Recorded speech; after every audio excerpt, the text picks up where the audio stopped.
mon rôle est de vous faire voyager, de vous emmener tout au bout de la terre, d'essayer de comprendre que nous appartenons certes à une nation, probablement à un continent, mais nous appartenons de plus en plus, peut-être plus prioritairement qu'on ne le croit, au monde dans sa globalité. Et pour essayer de voir ce qu'il y a de riche, de complexe, hélas de douloureux, derrière le monde, je voudrais essayer d'abord de dégager quelques perspectives de l'espace mondial, et ensuite expliciter devant vous le contexte pédagogique de cet enseignement. Je voudrais que vous compreniez à l'issue de ces 2 heures que, en réalité, espace mondial, c'est un peu non seulement la French touch, la touche française, la distinction française, mais peut-être la Sciences Po touch. C'est un enseignement qui n'existe qu'à Sciences Po. Regardez dans la nomenclature des cours professés en France, en Europe, dans le monde, l'espace mondial, c'est nous. Et j'espère que ce sera à vous. Alors, essayons ensemble de lever le voile. Qu'entend-on par espace mondial? Des perspectives, un contexte. Les perspectives, dans mon esprit, elles sont triples. Premièrement, vous offrir un référent pour l'action. C'est-à-dire qu'on ne peut pas aujourd'hui agir dans le monde autrement qu'en se rapportant au monde dans sa globalité. J'espère que vous trouvez mon propos banal, parce que si vous ne le trouvez pas banal, c'est que vous n'êtes pas dans votre époque. Quand moi j'étais étudiant dans cet amphi qui a à peine changé depuis ce tout petit nombre d'années qui me séparent de l'époque où je suis entré à Sciences Po, dans la dynamique de mai 68, il ne venait à l'esprit de personne de considérer que la décision politique se situait dans la mondialité. On nous apprenait à nous définir par rapport à l'État, par rapport aux collectivités locales et par rapport à une Europe assez lointaine et abstraite. Aujourd'hui, ce que je voudrais plaider tout au long de ce cours, c'est qu'il n'y a pas de décision, à quelque échelle que ce soit, qui ne se rapporte à une réflexion sur la mondialité. Statistiquement, la chance est élevée que le futur président ou la future présidente de la République française soit dans cet amphi. Bien entendu, il devra se définir par rapport au monde. Mais il en est de même du directeur d'une agence bancaire, d'un chef d'entreprise, d'un syndicaliste, d'un journaliste, d'un professeur, de toutes les corporations. Petit jeu que je vous propose pour ce soir. Chaque jour de cours, je vous proposerai un jeu. Comptez le nombre d'actions internationales que vous accomplissez dans une journée. Si vous n'en trouvez pas une centaine, c'est que vous ne savez pas compter, ou que vous ne comprenez pas ce qu'international veut dire.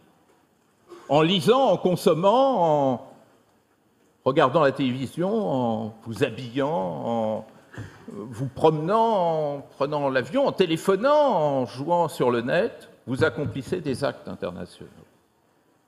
Donc la mondialité, c'est ce qui structure consciemment et le plus souvent inconsciemment votre action. Référent pour l'action.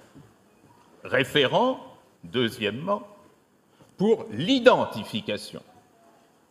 C'est-à-dire que nous allons, tout au long de ce cours, rencontrer une question dont vous voyez à travers la presse, à travers le discours politique, à travers le café du commerce ou le café du bisu, vous voyez et vous verrez à quel point la question d'identité est obsédante.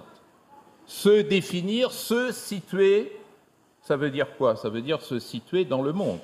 Toute réflexion identitaire est une réflexion que je porte sur l'autre dont je décide qu'il est différent de moi.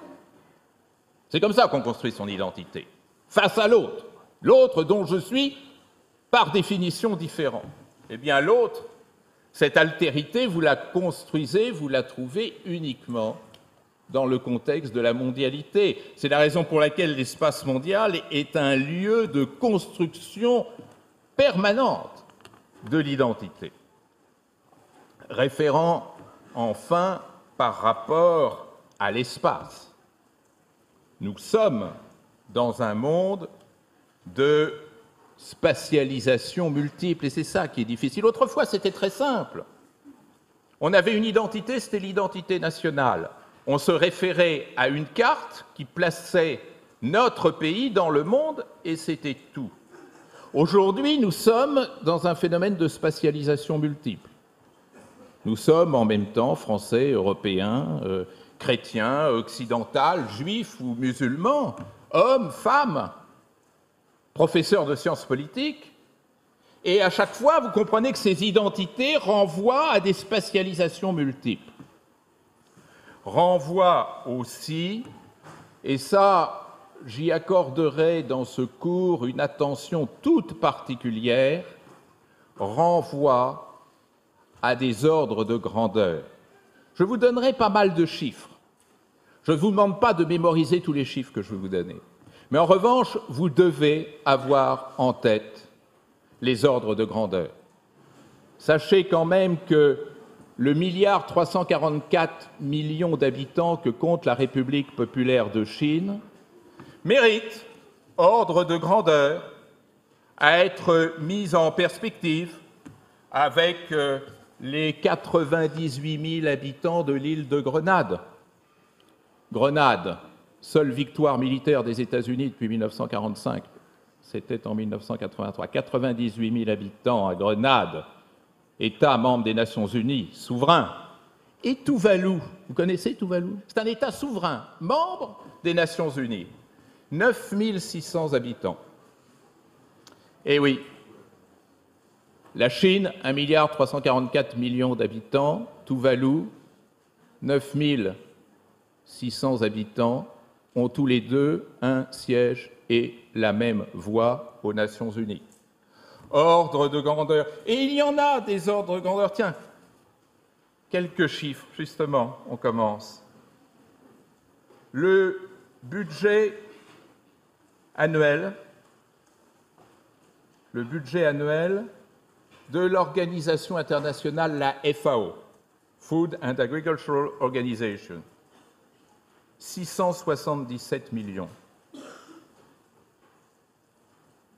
Le budget annuel du Manchester United, vous connaissez le Manchester United? Le budget annuel du Manchester United.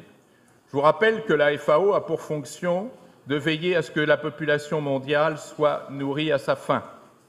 Je vous rappelle 677 millions de dollars. Combien pour le Manchester United? 1,4 milliard. Je pourrais continuer. Le budget des opérations de maintien de la paix des Nations Unies, dont nous parlerons souvent, faute qu'on en parle dans les milieux dirigeants du monde.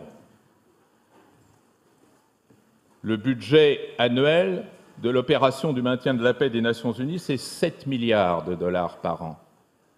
Le coût de la guerre en Irak, 2003, a franchi les 1000 milliards. 1000 milliards de dollars. Je vous répète, pour toutes les opérations de maintien de la paix par an, les Nations Unies consacrent 7 milliards de dollars. Oh, on pourrait continuer, mais est-ce que c'est bien utile? Le totalitarisme, l'une des plaies de notre XXe siècle, et hélas, un peu encore au XXIe siècle, a fait 100 millions de morts. 100 millions de morts. 100 millions. Mais le sous-développement a fait plus de 600 millions de morts par an. Et je vous répéterai, vous compterez le nombre de fois que je vous le répéterai toutes les 3 heures, la faim dans le monde, fait 2800 morts toutes les 3 heures, l'équivalent de l'attaque sur le World Trade Center du 11 septembre 2001. Parle-t-on pour autant de War on Hunger? Tous les jours, vous avez l'équivalent de 8 attaques sur le World Trade Center. 8 attaques sur le World Trade Center à cause de la faim dans le monde. Alors vous pourriez dire que c'est démagogique, que c'est jouer sur les sentiments. Je ne suis pas sûr que quelqu'un qui meurt de faim se préoccupe de savoir si on joue sur les sentiments des autres. Mais surtout, si je vous dis ça en ouverture de ce cours, c'est pour déjà vous en montrer l'une des perspectives essentielles. Est-ce qu'on regarde toujours dans la bonne direction quand on parle d'espace mondial? Est-ce que la faim dans le monde n'est pas, au demeurant, plus important que l'éventuelle bombe iranienne ou de la prétendue bombe nord-coréenne? Est-ce que les questions stratégiques sont à ce point dominantes sur les questions sociales internationales? Est-ce que notre monde aujourd'hui n'est pas en fait dominé par une gigantesque question sociale internationale? Vous comprenez que ça, c'est une des perspectives essentielles. C'est pour ça que je parle d'espace mondial, c'est-à-dire non pas des relations interétatiques. Vous avez entendu espace mondial, vous n'avez pas entendu relations internationales. Mais pour voir le monde, hélas, dans quoi? Dans sa souffrance. Ce cours, mesdames et messieurs, pourrait être intitulé « Les souffrances mondiales ». Voilà ce que sont les perspectives. Agir, s'identifier et ensuite savoir se situer.